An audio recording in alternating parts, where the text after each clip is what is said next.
Hello everyone. अगर आप class 12 BST exam 20 मार्च के लिए लास्ट टाइम रिवीजन कर रहे हो तो ये वीडियो आपके लिए गोल्डन अपॉर्चुनिटी होगा। इस वीडियो में हम nature and significance of management, principal of management and business environment को बहुत ही इजी लैंग्वेज में कवर करेंगे ताकि आप एग्जाम में डायरेक्ट लिख पाओ और इजी मार्क्स सिक्योर कर सको। और सबसे इम्पोर्टेंट, एंड तक जरूर देखना, क्योंकि मैं आपको दूंगा शॉर्ट 16 मार्क्स का कंटेंट जो एग्जाम में आने के हाई चांसेस हैं। So let's start the one shot revision session. Start करते हैं वीडियो को फर्स्ट कॉन्सेप्ट के साथ में, concepts of management. So management का कॉन्सेप्ट हमें क्या बताता है कि गेटिंग द थिंग्स डन, दूसरे लोगों से काम को करवाना। इसमें कुछ प्रोसेस होती है, कुछ फंक्शंस होते हैं, planning, organizing, staffing, directing and controlling. इन एक्टिविटीज का यूज करके एक ऑर्गेनाइजेशन में काम होता है। अपार्ट फ्रॉम दिस, काम करने के तरीके हमारे पास में कितने हैं? दो, इफिशिएंटली एंड इफेक्टिवली। इफिशिएंसी का मतलब होता है काम को टाइम पे करना। अपार्ट फ्रॉम दिस, उसकी कॉस्ट भी कम होना चाहिए, मतलब टाइम भी कम और कॉस्ट भी कम, दोनों कम होना चाहिए। इफेक्टिवली का मतलब होता है टाइम को, सॉरी, काम को या जो टारगेट मिला है उसको अचीव करना। सभी ऑर्गेनाइजेशन में जो रिसोर्सेज रहते हैं वो लिमिटेड होते हैं, जैसे कि टाइम, मनी, मैन पावर, सारी चीजें। तो मैनेजमेंट का ये काम होता है, उसको ये इंश्योर करना रहता है कि जो रिसोर्सेज उसके पास में अवेलेबल है वो उसको बेस्ट पॉसिबल वे में यूज करे और ऑर्गेनाइजेशन के गोल्स को अचीव करे। ये सिर्फ काम को कंप्लीट करने के ऊपर फोकस नहीं करता है, बट ये इसके ऊपर भी फोकस करता है कि काम को प्रॉपरली खत्म किया जाए with minimum cost and wastage. जैसे कि एग्जांपल के लिए हम लोग लें, प्रोड्यूसिंग 100 यूनिट्स इज इफेक्टिवनेस, मतलब 100 यूनिट प्रोड्यूस करना इफेक्टिवनेस है, बट उनको मिनिमम कॉस्ट पे प्रोड्यूस करना क्या है? इफिशियंसी है। और ये कौन करेगा? एक अच्छा मैनेजर ये काम कर सकता है। क्या काम करेगा? वो इफिशियंसी और इफेक्टिवनेस के बीच में बैलेंस बनाकर रखेगा। Characteristics of management, it is a goal oriented process, means बिना गोल के मैनेजमेंट में कोई भी काम नहीं हो सकता है, उसका कोई मतलब ही नहीं है। परवेसिव मतलब यूनिवर्सल, ये सब जगह होता है, आपके घर में, स्कूल्स में, एनजीओ में, हॉस्पिटल्स में, इवन आपकी जो एग्जाम हो रही है उसमें, सभी जगह ये लगता है। मल्टी डायमेंशनल होता है, मींस यहाँ पर मैनेजिंग वर्क मतलब टास्क को मैनेज करना है, सेम टाइम पे लोगों को भी हैंडल करना है, एंड ऑपरेशन, प्रोडक्शन की प्रोसेस का एग्जांपल लिया आपने, उसको भी यहाँ पर हैंडल करना, मतलब at same time there are many things और उन सारी चीजों को मैनेज करना पड़ता है। This is the reason it is called multi dimensional. और इसी वजह से जो मैनेजमेंट है वो कॉम्प्लेक्स भी हो जाता है और उसका स्कोप भी वाइड हो जाता है। कंटिन्यूस प्रोसेस है मैनेजमेंट, ऐसा नहीं है कि आपने थोड़ा सा किया और उसके बाद बोल दिया भाई अब नहीं करना है। आप लोगों को हो सकता है फेयरवेल मिली हो, आप लोगों को हो सकता है टीचर्स डे आप लोगों ने सेलिब्रेट किया हो, तो उसमें हर एक टाइम पे कुछ ना कुछ एक्टिविटीज चलती रहती है। Because of this reason it is continuous process, आप कहीं ना कहीं कुछ ना कुछ मैनेज करना ही पड़ेगा। ग्रुप एक्टिविटी होती है, यहाँ पर कई सारे लोग इन्वॉल्व होते हैं मैनेजमेंट में, एंड सभी को साथ में मिलकर काम करना पड़ता है। किसी एक व्यक्ति के इंडिविजुअल एफर्ट्स की वजह से ही सारे ऑर्गेनाइजेशनल गोल अचीव नहीं किए जा सकते। सारे लोगों के सारे एफर्ट्स को जब कंबाइन करेंगे तो ऑर्गेनाइजेशनल गोल्स को अचीव किया जा सकता है। It is a dynamic function, ये चेंज होता रहता है, मींस टेक्नोलॉजी की वजह से, कंपटीशन की वजह से, कस्टमर्स की नीड्स की वजह से, या कुछ और भी कई सारे दूसरे फैक्टर्स हैं जिनकी वजह से जो मैनेजमेंट है वो कीप ऑन चेंजिंग होता है। एंड मैनेजर्स कभी भी रिजिड नहीं हो सकते हैं किन्हीं भी चीजों को लेके, बिकॉज इट इज उनको डील करना पड़ेगा चेंजिंग एनवायरनमेंट के साथ में। इनटेंजिबल फोर्स होता है, मैनेजमेंट को आप फिजिकली नहीं देख सकते हो, एक बैग में भर के नहीं लेके जा सकते भैया इतना मैनेजमेंट हम लोगों ने दिन भर में किया है, बट इसकी वजह से जो रिजल्ट मिलते हैं वो विजिबल होते हैं, जैसे कि या तो सक्सेस हो गई या फिर फेलियर के फॉर्म में। एक अच्छा मैनेजमेंट जो है वो ग्रोथ को अचीव करवाने में हेल्प करेगा, जबकि जो पुअर मैनेजमेंट है उससे लॉसेस होंगे। यहाँ पे ग्रोथ के साथ में आप प्रॉफिट भी लिख सकते हैं। ऑब्जेक्टिव ऑफ मैनेजमेंट, तो मैनेजमेंट के तीन ऑब्जेक्टिव होते हैं। पहला ऑर्गेनाइजेशनल ऑब्जेक्टिव, तो ऑर्गेनाइजेशन लेवल पे growth and profit and survival, ये तीन ऑब्जेक्टिव होते हैं। सोशल ऑब्जेक्टिव, तो ये ऑब्जेक्टिव होते हैं कि भाई सोसाइटी को खराब ना करें, पोल्यूशन ना हो, जो एम्प्लॉय वहां पर काम कर रहे हैं उनको वेजेस अच्छे दिए जाएं, गुड्स जो प्रोड्यूस की जा रही है उनकी क्वालिटी अच्छी हो, वो यूज में सेफ हो। एंड देन पर्सनल ऑब्जेक्टिव, तो जो एम्प्लॉयज वहां पर काम कर रहे हैं उनकी सैलरी अच्छी भी होना चाहिए, उनको रिकॉग्निशन मिलना चाहिए, जॉब सिक्योरिटी उनके पास में होना चाहिए। अगर ये चीजें इग्नोर की जाएगी तो जो एम्प्लॉय है वो मोटिवेटेड नहीं रहेगा और हो भी सकता है कि वो जॉब छोड़ के चला जाए। कंक्लूजन, तो मैनेजमेंट में इन तीनों ऑब्जेक्टिव्स को किसी भी ऑर्गेनाइजेशन में बैलेंस करके चलना पड़ेगा। अगर ये तीनों चीजें बैलेंस हो जाती है तो ऑर्गेनाइजेशन सक्सेसफुल होगा। Then importance of management, so management की इंपॉर्टेंस ये है कि ये एक गोल्स को अचीव करने का, मतलब अचीविंग ग्रुप गोल्स का फंक्शन है। यहाँ पर क्या होता है कि जो इंडिविजुअल एफर्ट्स रहते हैं उनको एक जगह इकट्ठा किया जाता है टुवर्ड्स उनका जो डायरेक्शन रहता है वो एक कॉमन ऑब्जेक्टिव रहता है, एंड बिना मैनेजमेंट के जो लोग हैं वो अलग अलग डायरेक्शन में काम कर सकते हैं। पॉसिबिलिटी है कि वो सब अपना अपना काम करना स्टार्ट कर दे और ऑर्गेनाइजेशन के गोल्स को भूल जाए। देन इम्प्रूव एफिशिएंसी, मैनेजमेंट की वजह से जो वेस्टेज है वो कम होता है, एंड जो रिसोर्सेज है उनका ऑप्टिमम यूटिलाइजेशन, ये वर्ड आपके इसमें काफी बार आया होगा, ऑप्टिमम यूटिलाइजेशन ऑफ रिसोर्सेज होता है। इसकी वजह से जो प्रोडक्टिविटी है वो इंक्रीज होती है।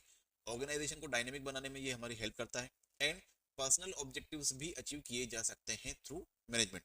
एक अच्छी सोसाइटी को बनाने में भी हमारी हेल्प करता है डेवलपमेंट ऑफ सोसाइटी, बिकॉज जो लोग यहाँ पर काम करेंगे एम्प्लॉयमेंट मिलेगा, उनकी इनकम जनरेट होगी, वो फिर एक्सपेंडिचर करेंगे, तो वो एक सर्कल है, चलता रहता है। नेचर ऑफ मैनेजमेंट, तो मैनेजमेंट साइंस भी होता है और आर्ट भी होता है, ये क्वेश्चन पूछा जाता है कई बार। तो मैनेजमेंट साइंस क्यों है? बिकॉज इसके कुछ रिटर्न प्रिंसिपल्स हैं, लिखे हुए हैं कि भाई आपको ये काम इस तरह से करना चाहिए, लेकिन ये थंब रूल नहीं है, ये इतने रिजिड नहीं होते हैं। हर एक व्यक्ति, हर एक पर्सन, हर एक मैनेजर अपने हिसाब से, हर एक लीडर अपने हिसाब से इनको चेंज कर सकता है, बिकॉज ये डिपेंडेंट होते हैं ह्यूमन बिहेवियर के ऊपर, और ह्यूमन बिहेवियर जो है वो कंप्लीटली अनप्रिडिक्टेबल होता है, and because of this reason जो प्रिंसिपल्स हैं उनको हम लोग अलग अलग तरीके से यूज करते हैं। तो मैनेजमेंट साइंस तो है लेकिन कंप्लीट साइंस नहीं होता है। And as a art, management में क्या होता है, जैसे अभी हमने सुना कि ह्यूमन बिहेवियर जो है वो अनप्रिडिक्टेबल होता है, तो हर एक आदमी को डील करने के तरीके अलग अलग होते हैं, तो उसमें स्किल्स की रिक्वायरमेंट होती है, और ये काम कहाँ पर आता है? आर्ट में। एक्सपीरियंस का यूज होगा, क्रिएटिविटी लगेंगे, अपने खुद के जजमेंट्स लगेंगे, तो ये सब चीजें आर्ट में होती है। तो मैनेजमेंट साइंस भी है बिकॉज इसमें प्रिंसिपल है, ये आर्ट भी है बिकॉज इसमें पर्सनल एक्सपीरियंस का यूज करके, स्किल्स का यूज करके चीजों को अपने हिसाब से यूज किया जा सकता है। Then management as a profession, तो ये अभी डेवलपिंग स्टेज में है, हो रहा है। तो मैनेजमेंट में क्या होता है कि ये प्रोफेशन इसके लिए है बिकॉज अब इसका फॉर्मल एजुकेशन अवेलेबल है। आप में से कई सारे बच्चे अभी बीबीए करेंगे, फिर एमबीए के लिए जाएंगे, हो सकता है 5 ईयर का इंटीग्रेटेड प्रोग्राम के लिए आपने एग्जाम के फॉर्म्स फिल करके रखे हुए हो, एंड यहाँ पर कोड ऑफ कंडक्ट भी अवेलेबल है, लेकिन कंप्लीट रेगुलेशंस अभी भी पूरे नहीं हुए हैं, so it is in developing stage. Then levels of management, तो लेवल्स ऑफ मैनेजमेंट तीन होते हैं, आपका top level, middle level and lower level. ये चीज आपको थोड़ा सा डेप्थ में और रीड करना रहेगा, बिकॉज यहाँ से क्वेश्चन आने के चांसेस सबसे ज्यादा हैं। केस बेस्ड क्वेश्चन भी यहीं से निकलेंगे। तो जितना मैं पढ़ा रहा हूँ उसके अलावा अगर आप चाहें तो थोड़ा सा बुक में भी रिवाइज कर लें।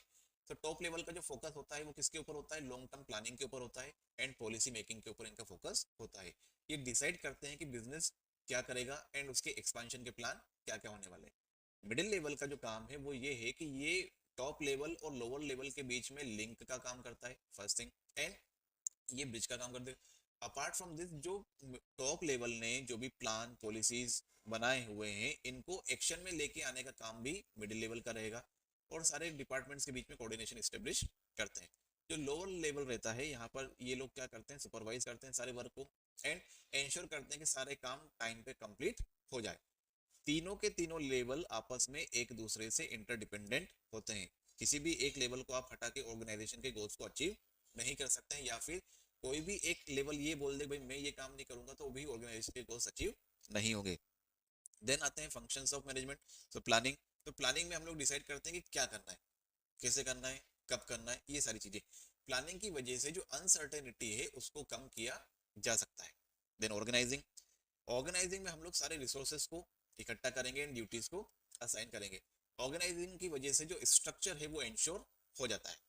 देन स्टाफिंग, स्टाफिंग में कौन सा पर्सन कौन सी जॉब करेगा, या राइट पर्सन को राइट जॉब पे राइट टाइम पे बिठाना इज स्टाफिंग।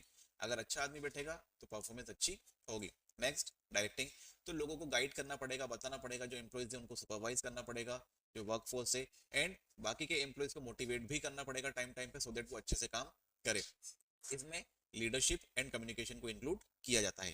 कंट्रोलिंग, जो काम किया गया है, जो एक्चुअल परफॉर्मेंस है उसको स्टैंडर्ड्स के साथ में कंपेयर करेंगे, एंड कंपेयर करने के बाद में अगर कोई डेविएशन आता है तो फिर कोई करेक्टिव मेजर्स को भी लेना पड़ेगा।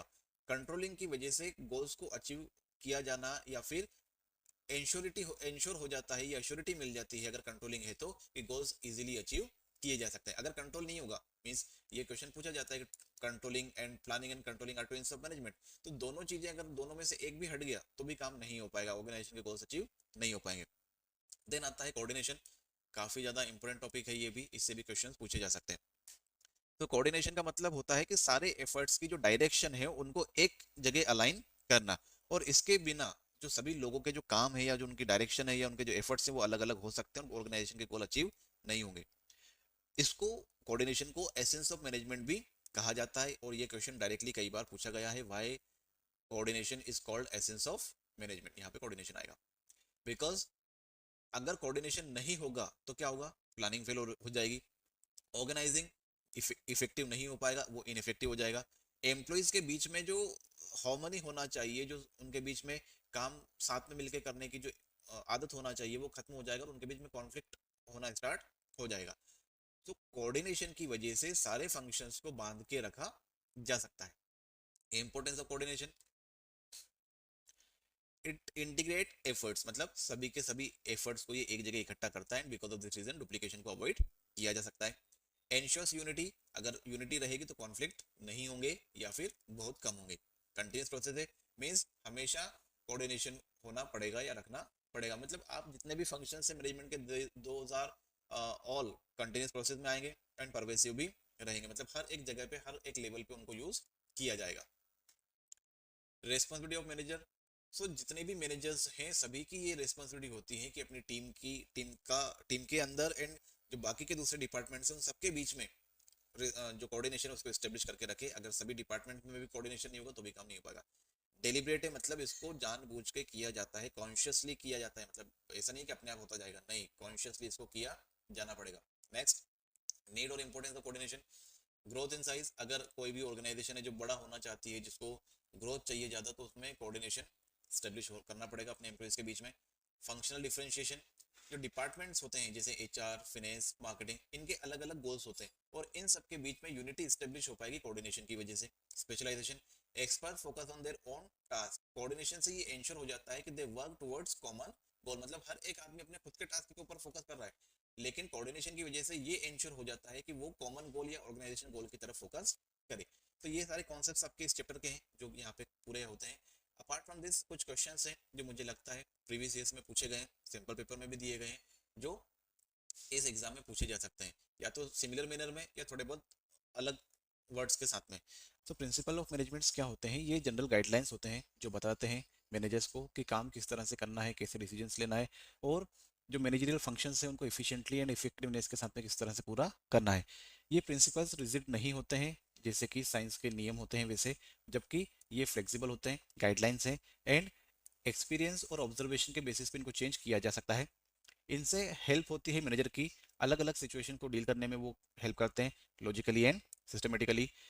इन प्रिंसिपल्स का यूज करके मैनेजर्स जो ट्रायल एंड एरर की जो मेथड्स रहती है, पहले काम किया फिर देखा सही हुआ कि नहीं हुआ फिर किया, इनको हटा सकते हैं और उनके जो डिसीजन मेकिंग कैपेबिलिटी है उसको वो इम्प्रूव कर सकते हैं। नेचर, यूनिवर्सल एप्लीकेबिलिटी, तो ये जो प्रिंसिपल रहते हैं ये सभी जगह एप्लीकेबल हो सकते हैं, कहीं पे भी, स्कूल में, फर्म्स में, हॉस्पिटल में, सभी जगह। जनरल गाइडलाइंस, ये प्रिंसिपल्स जो हैं वो जनरल गाइडलाइंस है, मींस स्ट्रिक्ट नहीं है, रिजिड रूल्स नहीं होते हैं ये, और इनको मॉडिफाई किया जा सकता है depending on the situation. Formed by practice and experimentation, तो ये जो प्रिंसिपल्स हैं इनको डेवलप किया गया है थ्रू प्रैक्टिकल एक्सपीरियंस, मतलब काम कर करके इनमें सुधार लाया गया है, एंड कंटिन्यूस ऑब्जर्वेशन, मतलब एक काम किया उसमें कुछ लगा कि ये इंप्रूवमेंट होना चाहिए कंट्रोलिंग के बाद में, तो उन्होंने वो नई चीजें उसमें ऐड कर दी।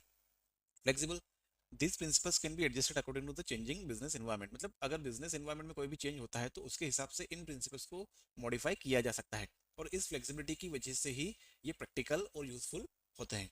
मेनली बिहेवियरल, मींस जो ये जो प्रिंसिपल्स हैं ये ह्यूमन बिहेवियर और रिलेशनशिप्स के बेसिस पे होते हैं, बिकॉज ऑर्गेनाइजेशन में लोगों के साथ में काम करना पड़ता है, तो अलग अलग लोगों के हिसाब से इन प्रिंसिपल्स को मॉडिफाई किया जा सकता है। It depends on the people जो इनको यूज कर रहे हैं और जिनके ऊपर ये यूज हो रहा है, दोनों के हिसाब से इसको चेंज किया जा सकता है। कॉज एंड इफेक्ट रिलेशनशिप, ये जो प्रिंसिपल होते हैं ये एक्शंस एंड देयर आउटकम्स, मतलब 10th में आपने पढ़ा होगा ना, each and every action has equal and opposite reaction, तो ये उसी के बेसिस पे काम करते हैं कि इसकी जो एक्शन हुई उसका जो आउटकम हुआ, उस आउटकम के बेसिस पे जो रिजल्ट आए उसके बेसिस पे फिर फर्दर चीजें डिसाइड की जा सकती हैं। सो हर एक एक्शन का एक पर्टिकुलर आउटकम होता है और उस आउटकम के बेसिस पे फिर आगे डिसीजंस लिए जा सकते हैं। कंटेंजेंट, सिचुएशन बेस्ड होते हैं, means their application depends on the situation, कि कौन सा प्रिंसिपल किन सिचुएशंस में लगेगा वो डिपेंडेंट होता है। मींस ऐसा नहीं कि आप हर एक प्रिंसिपल को हर एक जगह पे लगा दे, नहीं, स्पेसिफिक प्रिंसिपल स्पेसिफिक जगहों पर ही यूज होंगे। No single principle works perfectly in all situation, एक प्रिंसिपल सभी सिचुएशंस में काम नहीं करेगा। इंपॉर्टेंस क्या होती है, ये इनसाइट्स प्रोवाइड करते हैं मैनेजर्स को, मींस मैनेजर को इन प्रिंसिपल्स की वजह से जो डिसीजन है वो इन्फॉर्म्ड एंड लॉजिकल डिसीजन लेने में ये हेल्प कर देते हैं। Optimum use of resources, efficiency के साथ में काम होगा तो रिसोर्सेज अच्छे से यूटिलाइज होंगे, टाइम, पैसा, मैन पावर सभी बच सकते हैं, वेस्टेज को कम किया जा सकता है। साइंटिफिक डिसीजन, अगर इन प्रिंसिपल्स का यूज करके कोई डिसीजन लिया जाता है तो ऐसा माना जाता है कि वो जो डिसीजन है वो साइंटिफिक होगा एंड उसके सही होने के चांसेस भी ज़्यादा होंगे। Helps in meeting changing environment, तो टेक्नोलॉजिकल एडोप्टेशन जो होते हैं, कंपटीशन जो होता है, मार्केट की कंडीशन जो होती है, उनके साथ में डील करने में ये प्रिंसिपल्स हमारी हेल्प करते थे।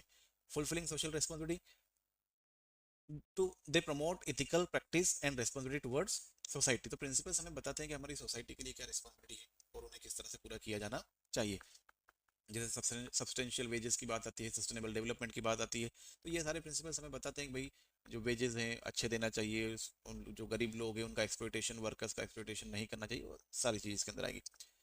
Management training and education, they form foundation of management studies and training program, तो ये जैसा प्रीवियस वीडियो जो मैंने फर्स्ट चैप्टर का बताया था उसमें बताया था कि आप लोग अभी हो सकता है बीबीए करो फिर आप एमबीए करो, तो यहाँ पे मैनेजमेंट को स्टडी किया जाता है एंड नाउ इनके ट्रेनिंग प्रोग्राम्स भी अवेलेबल है, तो मैनेजमेंट के प्रिंसिपल्स को पढ़ा भी जाता है। फिर 14 प्रिंसिपल्स हैं मैनेजमेंट के जो दिए थे फेवल ने, और उनका जो फोकस था that was on administrative level और टॉप लेवल मैनेजमेंट के ऊपर इनका फोकस था, तो ये ऑब्जेक्टिव में पूछे जाने लायक क्वेश्चन है, आप याद रखिएगा इसको। डिवीजन ऑफ वर्क, तो काम को डिवाइड किया जाना चाहिए, ये पहला प्रिंसिपल इन्होंने दिया था, छोटी टास्क में डिवाइड करेंगे और स्पेशलाइजेशन के बेसिस पे काम को डिस्ट्रीब्यूट करेंगे, मतलब सारे काम सभी लोग नहीं कर सकते हैं, जिसका काम है उसी को दिया जाएगा। इसकी वजह से क्या होगा, जो रिपुटेशन है काम का वो कम हो सकता है इसकी, और जो लोग बार बार सेम काम को करेंगे उनमें रिपीटेशन होगा तो उनकी वजह से, उसकी वजह से उनकी जो स्किल्स हैं वो इम्प्रूव हो जाएगी और उसकी स्पीड भी बढ़ जाएगी। ऑथोरिटी एंड रेस्पॉन्सिबिलिटी, तो मैनेजर मस्ट है, मैनेजर के पास में ऑथोरिटी भी होना चाहिए ऑर्डर देने की एंड रेस्पॉन्सिबिलिटी भी होना चाहिए to ensure the work is completed, मतलब इन दोनों में से अगर एक भी चीज एब्सेंट रहेगी तो काम सही से नहीं हो पाएगा। ऑथोरिटी है, रेस्पॉन्सिबिलिटी नहीं है तो काम नहीं होगा, रेस्पॉन्सिबिलिटी है, ऑथोरिटी नहीं है, डिसीजन नहीं ले पाएगा आदमी, ऑर्डर नहीं दे पाएगा तो फिर काम नहीं कर पाएगा। Discipline, employees must follow rules and regulation, मतलब जो डिसिप्लिन है, जिस तरीके से उनको काम करना चाहिए, कोड ऑफ कंडक्ट जो डिसाइडेड है, पॉलिसीज जो बनाई है, रूल्स जो बनाए हैं, उनके हिसाब से उनको काम करना चाहिए। इसकी वजह से क्या होगा कि जो ऑर्गेनाइजेशन है उसके अंदर फंक्शनिंग अच्छी होगी और ऑथोरिटी की रिस्पेक्ट भी मिलेगी या उनका रिस्पेक्ट भी करना चाहिए उनको। Unity of command, an employee should receive orders from only one superior, मतलब एक बॉस से ही ऑर्डर मिलना चाहिए, चार लोगों का ऑर्डर नहीं मिलना चाहिए, अगर मिलेगा तो क्या होगा, वो आदमी कंफ्यूज हो जाएगा क्या काम करूं मैं। यूनिटी ऑफ डायरेक्शन, जो ऑब्जेक्टिव्स हैं वो एक ही प्लान एंड वन मैनेजर के थ्रू डायरेक्ट होने चाहिए इन सिंगल डायरेक्शन, नहीं तो क्या होगा सब लोग अलग अलग दिशा में गाड़ियां खींचने लग जाएंगे और काम कुछ भी नहीं होगा।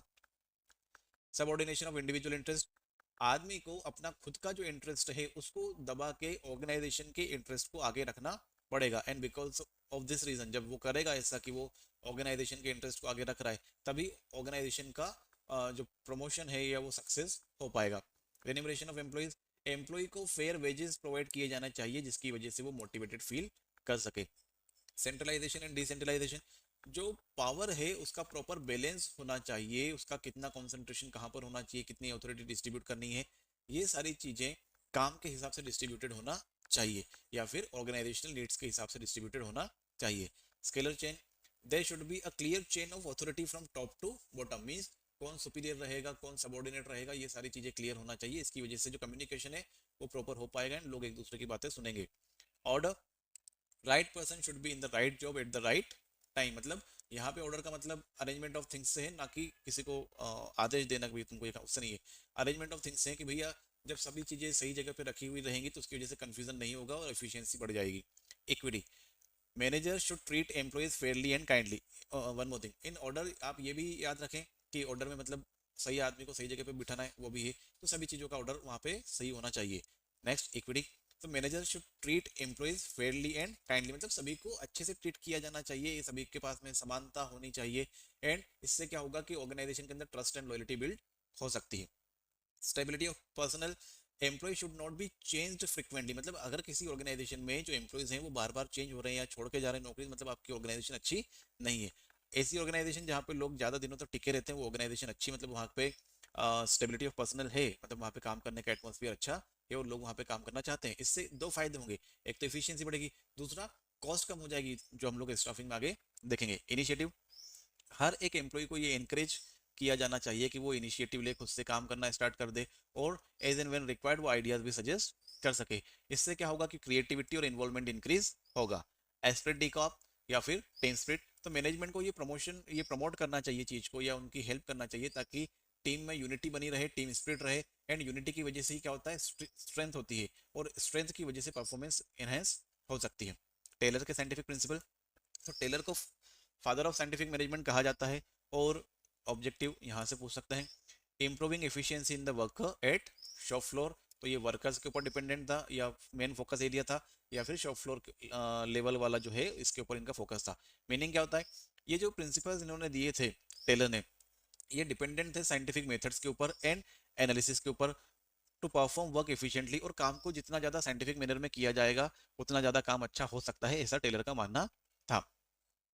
Tailors principle of scientific management, first science not rule of the thumb, तो work should be based on scientific analysis, मतलब काम जो भी किया जाना चाहिए वो साइंटिफिक मेथड्स के बेसिस पे किया जाना चाहिए। ऐसा नहीं है कि गेस वर्क चलता रहे, error and trial and error basis पे चलता रहे, नहीं। और काम को करने काम अच्छे से करना है तो फिर क्या करना पड़ेगा, पहले एक अच्छी मेथड आपको आइडेंटिफाई करनी पड़ेगी जिससे प्रोडक्टिविटी सबसे ज्यादा मिले, एंड देन आपको काम करना स्टार्ट करना चाहिए, ऐसा कहना था टेलर का। Harmony not discord, there should be peace and coordination between workers and management, मतलब वर्कर्स और मैनेजमेंट दोनों अच्छे से काम करें, एंड उन लोगों के बीच में कॉन्फ्लिक्ट्स या लड़ाई झगड़े नहीं होना चाहिए। जब वो दोनों शांति से अच्छे से काम करेंगे, खुशी खुशी काम करेंगे, तभी जो वर्क एनवायरनमेंट है वो अच्छा हो पाएगा। कॉपरेशन नॉट इंडिविजुअलिज्म, तो वर्कर्स और मैनेजमेंट दोनों जो है उनको साथ में काम करना पड़ेगा। मैं करके वो ये काम नहीं कर सकते कि दोनों एक दूसरे को अच्छा, खुद को ही अच्छा बताते रहे, नहीं, उनको आपस में मिलके एज ए टीम उनको काम करना पड़ेगा, then only they will be able to achieve organizational goals. Development of each and every person, काम इस तरह से होना चाहिए या ट्रेनिंग इस तरह से प्रोवाइड की जानी चाहिए ताकि जो सभी लोग हैं उनको ट्रेन किया जा सके, उनकी इफिशियंसी को इंक्रीज किया जा सके, कोई भी पीछे नहीं रहना चाहिए, मतलब लेफ्ट आउट फील ना करे एम्प्लॉइज, ऐसा माहौल वहां पे उनको बना कर रखना चाहिए। Technique of scientific management, first functional foremanship, यहाँ पर क्या होगा कि जो स्पेशलाइज सुपरवाइजर्स रहेंगे उनको अलग अलग टास्क असाइन कर दी जाएगी, इसकी वजह से क्या होगा, सुपरविजन अच्छा हो पाएगा। Standardization and simplification, use of standard tools methods and processes, ये होना चाहिए, मतलब हर एक काम के लिए एक स्टैंडर्ड सेट कर देंगे, एंड देन उसी हिसाब से उसी मेथड से उस काम को पूरा किया जाएगा, प्रोसेस भी प्री डिफाइंड रहेगी। इससे क्या होगा, वेस्ट कम होगा और कंसिस्टेंसी इंक्रीज हो सकती है। मेथड स्टडी, इसको इसके लिए किया जाता है ताकि बेस्ट मेथड को आइडेंटिफाई किया जा सके उस पर्टिकुलर काम को करने में, एंड इससे क्या होता है कि प्रोडक्टिविटी इंक्रीज होती है। मोशन स्टडी, अननेसेसरी मूवमेंट्स को एलिमिनेट करने के लिए मोशन स्टडी की जाती है, एंड इससे टाइम बचता है एंड एफर्ट्स अच्छे लगते हैं। Next time study, time study ये डिटरमाइन करती है कि किसी पर्टिकुलर काम को करने में कितना समय लगना चाहिए, और उसके हिसाब से फिर प्लानिंग एंड कंट्रोलिंग किया जा सकता है। फटीग स्टडी ये बताती है कि कितने टाइम के बाद में इंटरवल की रिक्वायरमेंट होती है ताकि जो वर्कर्स थक गए हैं उनको वापस से री एनर्जाइज किया जा सके। इम्प्रूव इफिशियंसी एंड हेल्थ, इससे क्या होगा, फटीग स्टडी करने से जो उनकी इफिशियंसी वो अच्छी होगी और उनकी हेल्थ भी मेंटेन रहेगी। Differential piece wage system, workers are paid based on their performance, मतलब जितना ज्यादा काम करोगे उतना ज्यादा पैसा मिलेगा, या फिर इतना काम कर लिया 50 टेबल बना दी, चलो ठीक है, लेकिन 50 से ज्यादा जो भी बनाओगे उस पर हर एक पे 10 रुपए 20 रुपए 50 रुपए 100 रुपए जो भी रहेगा वो आपको मिलता रहेगा। तो इससे क्या होगा, उनकी इफिशियंसी इंक्रीज होगी, हायर वेज मिलेंगे, वेजेस ज्यादा मिलेंगे तो वो ज्यादा मोटिवेटेड फील करेंगे और ज्यादा अच्छे से काम करेंगे।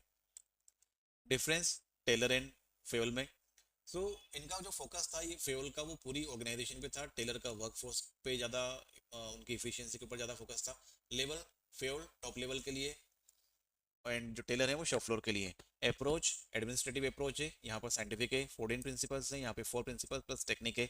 ऑब्जेक्टिव ऑर्गेनाइजेशनल सक्सेस, प्रोडक्टिविटी को इंप्रूव करना, तो ये थोड़े से डिफरेंसेस हैं, आप इनको थोड़ा सा ज़्यादा लेंदी सेंटेंसेस के फॉर्म में लिख सकते हैं अगर एग्जाम में ही आता है तो।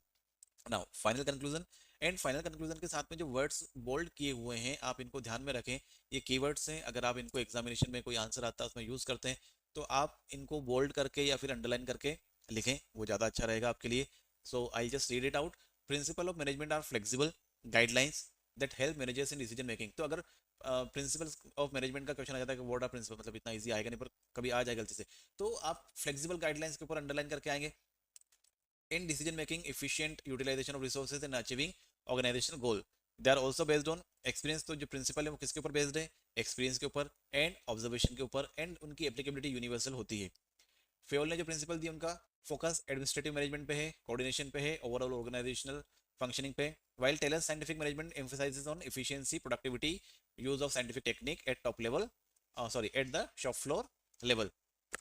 Together, these principles promote systematic management, specialization, cooperation, and optimum performance, forming the foundation of modern management practice. तो अगर कंपैरिजन का क्वेश्चन आता है दोनों का, तो at the and in conclusion आप ये वाली लाइन लिखकर आ सकते हैं। अदर कीवर्ड्स ये यहाँ पे लिखे हुए हैं, आप इन्हें देखिएगा एंड याद भी रख सकते हैं आप इनको। बिजनेस एनवायरनमेंट क्या होता है, वो सारे एक्सटर्नल फैक्टर्स जो कि बिजनेस की वर्किंग को इफेक्ट करते हैं, उनको वो बिजनेस एनवायरनमेंट के अंदर आते हैं। ये जो फैक्टर हैं ये आउटसाइड द ऑर्गेनाइजेशन एग्जिस्ट करते हैं, बट इनका जो इन्फ्लुएंस रहता है या इनका जो इम्पैक्ट रहता है वो बिजनेस की परफॉर्मेंस, फंक्शनिंग और डिसीजन मेकिंग पे होता है। जैसे कि जीएसटी इंप्लीमेंट हुआ था तो आउटसाइड द ऑर्गेनाइजेशन इम्पैक्ट हुआ, लेकिन जो जीएसटी आया था उसका इम्पैक्ट सारे बिजनेसेस के ऊपर हुआ। तो ऐसे इन फैक्टर्स का इम्पैक्ट भी सभी के ऊपर होता है।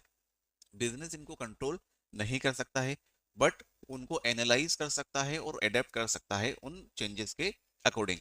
अगर इनकी अंडरस्टैंडिंग अच्छी रहेगी तो ये जो बिजनेस एनवायरनमेंट है ये हमारी हेल्प करेंगे, अगर इनको अंडरस्टैंड किया तो, रिस्क को कम करने में, अपॉर्चुनिटीज को ग्रैब करने में एंड कॉम्पिटिटिव बने रहने में in the long run in the market. Next, features of business environment. ये टोटलिटी ऑफ एक्सटर्नल फोर्सेस होते हैं, मींस सारे के सारे फैक्टर्स जो हैं उनको कंबाइनिंगली बोला जाता है बिजनेस एनवायरनमेंट। जैसे कि लीगल, पॉलिटिकल, इकोनॉमिकल, सोशल, ये सारे सारे के सारे फोर्सेस मिलके क्या बनाते हैं, बिजनेस एनवायरनमेंट बनाते हैं। These forces together determine the overall business situation, मतलब सारे फैक्टर्स मिलके बिजनेस के ओवरऑल सिचुएशन को समझने में हमारी हेल्प करेंगे एंड उसको इन्फ्लुएंस भी करते हैं on day to day basis. ये जो फोर्सेस होते हैं ये होते हैं दो तरीके के। ये क्वेश्चन अलग से पूछा जा सकता है 2 नंबर में या फिर ऑब्जेक्टिव के फॉर्म में 1 नंबर में। Specific forces, general forces. तो स्पेसिफिक फोर्सेस कौन से होते हैं, जो कि डायरेक्टली अफेक्ट करते हैं किसी भी बिजनेस को, और इसके अंदर आते हैं कस्टमर, सप्लायर, कॉम्पिटिटर। तो ये आप जो एग्जाम्पल हैं इसके, इनसे ऑब्जेक्टिव एक बन सकता है। In the similar manner general forces से भी होता है अफेक्ट ऑल बिजनेसेस, मतलब स्पेसिफिक फोर्सेस तो किसी स्पेसिफिक बिजनेस को अफेक्ट कर रहे हैं डायरेक्टली, लेकिन जनरल फोर्सेस जो रहेंगे वो सभी बिजनेसेस को अफेक्ट करेंगे। और इसके अंदर आते हैं इकोनॉमिक पॉलिसीज हो गया, या इकोनॉमिकल इन्वायरमेंट हो गया, सोशल इन्वायरमेंट हो गया, पॉलिटिकल इन्वायरमेंट हो गया, या उनके चेंजेस हो गए। और दोनों को समझना जरूरी रहता है किसी भी बिजनेस के लिए, सो दैट वो अच्छे से सही डिसीजन ले सके।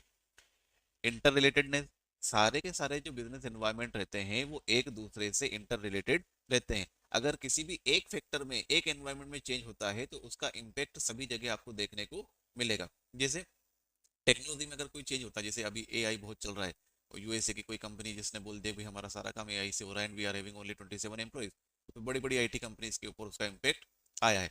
सो सच टेक्नोलॉजिकल चेंजेस अगर कुछ हो रहे हैं तो may affect employment, production and demand, इन सब के ऊपर उसका इम्पैक्ट पड़ेगा। Dynamic in nature, business environment जो रहते हैं वो कंटिन्यूस बेसिस पे चेंज होते रहते हैं। एंड किसकी वजह से चेंज होते हैं ये, या तो इनोवेशन की वजह से, या पॉलिसी चेंजेस, या मार्केट के ट्रेंड की वजह से। बिजनेस मस्ट बी फ्लेक्सिबल, मतलब बिजनेस को कैसा होना चाहिए, फ्लेक्सिबल होना चाहिए और एडोप्टिव होना चाहिए, बिकॉज ये जो चेंजेस हो रहे हैं अगर इन चेंजेस को वो एडोप्ट नहीं करेगा, उनके साथ वो फ्लेक्सिबल नहीं होगा, तो फिर वो सर्वाइव नहीं कर पाएगा, ग्रो नहीं कर पाएगा। अनसर्टेनिटी, सारे के सारे जो एनवायरमेंटल चेंजेस होते हैं उनको प्रिडिक्ट करना काफी डिफिकल्ट होता है एक्यूरेटली, एंड इसकी वजह से ही रिस्क आती है एंड बिजनेस को इसकी आवश्यकता होती है, जरूरत होती है, नीड होती है कि वो अल्टरनेटिव प्लान्स प्रिपेयर करके रखे। Complexity, the environment consist of many inter related factors, कई सारे ऐसे फैक्टर्स होते हैं जो आपस में एक दूसरे से जुड़े रहते हैं, एंड इसकी वजह से क्या हो जाता है, डिफिकल्ट होता है एनालाइज करना सारे फैक्टर्स को या सारे इम्पैक्ट को कंप्लीटली। मैनेजर्स क्या कर सकते हैं, उसको केयरफुली स्टडी कर सकते हैं अलग अलग फैक्टर्स को before making any kind of decision. Relativity, business environment differ from place to place, हर एक लोकेशन के हिसाब से या कंट्री के हिसाब से ये बिजनेस एनवायरनमेंट चेंज हो जाते हैं। जैसे अभी ईरान का, इसराइल एंड अमेरिका का वॉर चल रहा है, तो भारत में ऐसा है कि भाई हो सकता है पेट्रोल, डीजल और गैस सिलेंडर के प्राइसेस ऑलरेडी बढ़ गए, लेकिन सेम प्राइसेस वहां पे बढ़े होंगे क्या, नहीं बढ़े होंगे, जहाँ पे ऑलरेडी ईरान हो गया वहाँ पे ये प्राइसेस नहीं बढ़ेंगे, because they are already having their own resources.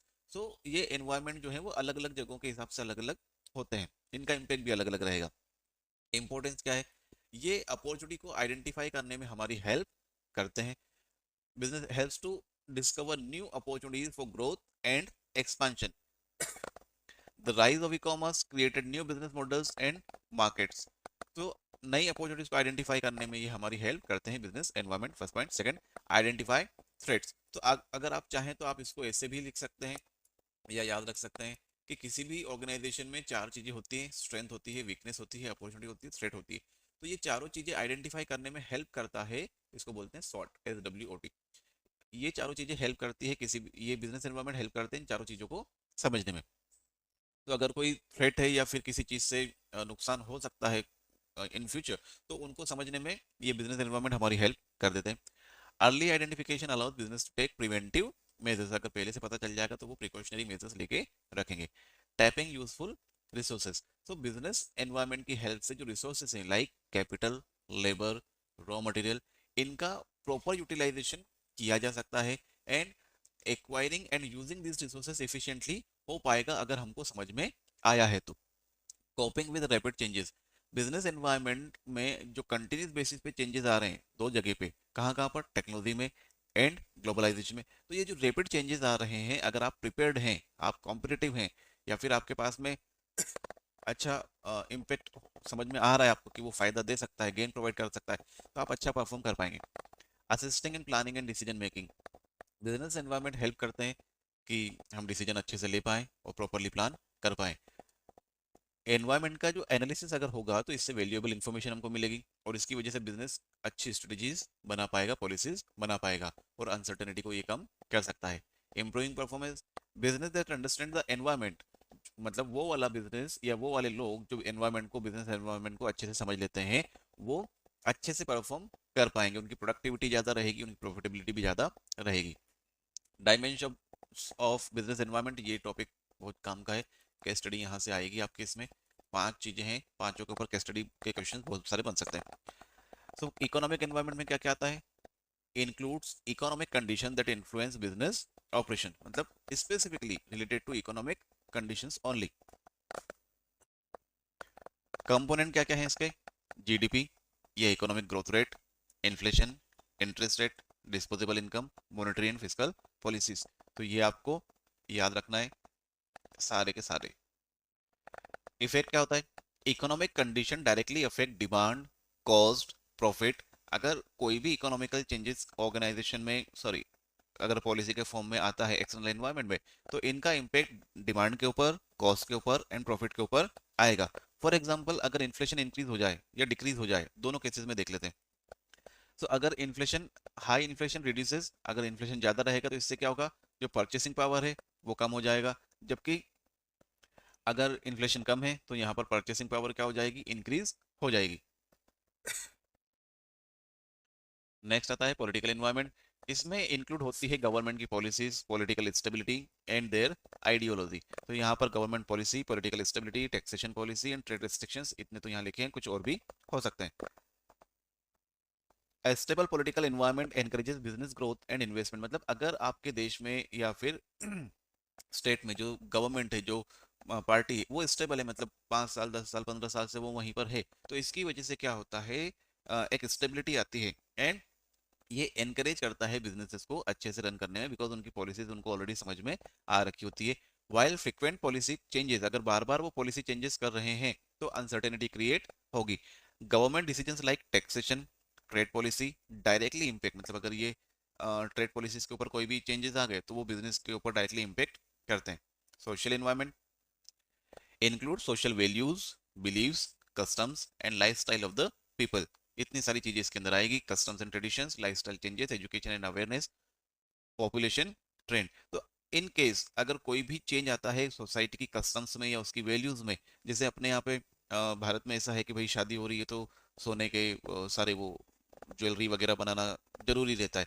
So prices कितने भी ज्यादा हो रहे हैं तो भी वो लोग बना रहे हैं। तो ऐसी कुछ चीजें हैं, कस्टम्स हैं, जिनको फुलफिल किया जा रहा है। Changes in society influence consumer behaviour, अगर सोसाइटी में चेंज आता है, सोसाइटी के में कोई भी चेंज आएगा तो वो कंज्यूमर के बिहेवियर के ऊपर इम्पेक्ट करेगा। For example, increasing health awareness has increase demand for organic and healthy product. ये जो एआई वाले चल रहे हैं कि वो जाने कैसे तो भी लैंग्वेज में बोलता है वो, तो उस तरह से जबरदस्ती की अवेयरनेस, मतलब हो सकता है उसका कुछ नेगेटिव इंपैक्ट भी हो, कोई डॉक्टर प्रिस्क्राइब चीजें तो वो है नहीं, बट फिर भी चल रहा है, तो उसकी वजह से सोसाइटी में अलग अलग चीजें हो रही है। तो business must align with social trends, क्या चल रहा है मार्केट के अंदर, एंड उससे रिलेवेंट उसको होना पड़ेगा बिजनेस को, अदरवाइज सोशल ट्रेंड से वो रिलेवेंट नहीं रहेगा तो वो मार्केट से बाहर भी हो सकता है। Technological environment includes scientific development and innovations, तो क्या क्या नई चीजें आ रही है उसके ऊपर ये एनवायरनमेंट टेक्निकल चीजों के ऊपर डिपेंडेंट होगा। तो रिसर्च एंड डेवलपमेंट हो गया, ऑटोमेशन हो गया, इंटरनेट एंड डिजिटल टेक्नोलॉजी हो गया, आप ए आर वी आर भी लिख लो, एंड ए आई भी लिख लेना इसमें। टेक्नोलॉजी इम्प्रूव इफिशियंसी, टेक्नोलॉजी से क्या होगा, इफिशियंसी इंप्रूव होगी, कॉस्ट कम होगी, एंड नए प्रोडक्ट्स बनाने में एंड सर्विसेज डेवलप करने में ये हमारी हेल्प करते हैं। इनकी वजह से कंपटीशन भी इंक्रीज होता है। लीगल एनवायरनमेंट, लीगल एनवायरनमेंट में इंक्लूड होते हैं लॉ एंड रेगुलेशन जो कि गवर्नमेंट की बिजनेस एक्टिविटी से रिलेटेड होते हैं। तो labour law, consumer protection act हो गया या लॉ हो गया, एनवायरमेंटल लॉज हो गए एंड कंपनीज लॉ हो गए। Legal environment ensure the business operate Fairlie and ethically. जो अंडरलाइन कर रहा हूँ चीज़ों को वो आप थोड़ा सा ध्यान में रखिएगा, बिकॉज ये कीवर्ड्स हैं। आगे मैं at the end of the video में आपको कीवर्ड्स दिखाने वाला हूँ वैसे तो, बट ये लिखोगे या केस स्टडी में आएंगे तो आपको थोड़ा जल्दी समझ में आ जाएगा। Non compliances can lead to penalties, अगर इन रूल्स एंड रेगुलेशंस को या इन को फॉलो नहीं किया इन लॉ को तो क्या होगा, पेनल्टी भी लग सकती है। So businesses must be updated, sorry stay updated with laws and regulation. तो हर एक बिजनेस को ये चाहिए कि वो अपडेटेड रहे इन रूल्स एंड रेगुलेशंस के साथ में।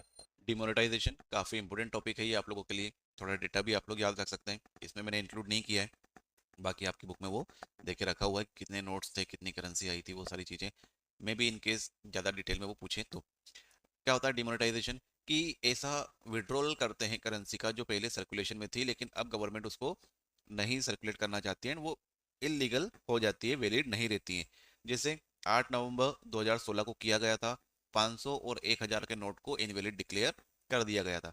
इसका ऑब्जेक्टिव ये होता है कि ये ब्लैक मनी को रिड्यूस करते हैं, करप्शन को कंट्रोल करते हैं और डिजिटल ट्रांजैक्शंस को प्रमोट करने में हेल्प करता है। Features of demonetisation, loss of value of old currency, तो पुरानी जो करेंसी थी उसकी वैल्यू क्या हो जाती है, खत्म हो जाती है, जीरो हो जाती है, बिकॉज वो लीगल स्टेटस उसका खत्म हो जाता है और इससे फिर ट्रांजेक्शन भी नहीं की जा सकते हैं। इंट्रोडक्शन ऑफ न्यू करेंसी, अगर ओल्ड करेंसी को इनवैलिड कर देंगे तो उसकी जगह पे नई करेंसी मार्केट में आनी पड़ेगी, सो दैट जो लिक्विडिटी है उसको मेंटेन किया जा सके। शॉर्ट टर्म कैश शॉर्टेज होता ही है, आप लोगों में से में भी किसी को हो इन्फॉर्मेशन की, जब 2016 में ये हुआ था तो काफ़ी ज़्यादा लाइनें लगी थी और कैश की बहुत कमी हो गई थी मार्केट में। सो कैश की शॉर्टेज इसकी वजह से क्रिएट होती है। लोगों ने हाथों हाथ पेमेंट्स स्टार्ट कर दिए थे, डिजिटल पेमेंट हो गया था, पेटीएम एंड जो आपका फ़ोन पे, गूगल पे वगैरह है, इनके कस्टमर्स सडनली इंक्रीज हुए थे। तो ये सारी चीज़ें होती हैं अगर डिमोनेटाइजेशन होता है तो।